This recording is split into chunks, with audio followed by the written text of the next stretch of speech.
One of the challenges that is going to face you as a introductory chemistry student is becoming familiar with the different ways that chemists model molecules.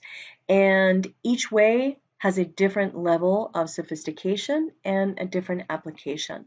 So if we look at this slide, there are some of the most common models that chemists use. And we're just going to consider carbon with 4 covalent or single bonds because carbon is going to be ubiquitous or ever present in biological molecules, and it most often has 4 single bonds. It always has 8 electrons, sometimes double bonds, triple bonds, but single bonds is by far the most common.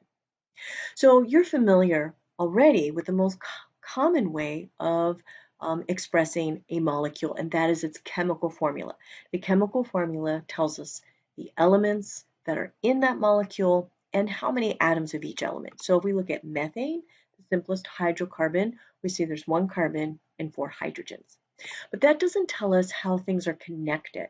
So the Lewis dot structure and two-dimensional model gives us more information. It allows us to see where the bonds are and how those atoms are connected. And chemists generally use the 2D model rather than the Lewis dot structure that you've seen in your textbook. So here we see methane has 4 covalent bonds between carbon and each of the 4 hydrogen. Now, this two-dimensional model is limited in that it does not show correctly the orientation between these bonds. Looking at the 2D model, we may expect that the bond angles are 90 degrees between each of the bonding electrons, and that simply is not the case. The ball and stick model, which is next to it, shows us a much more realistic representation of this molecule. And we see it's a three-dimensional um, model, and we'll learn soon how to determine or how to predict what those angles are.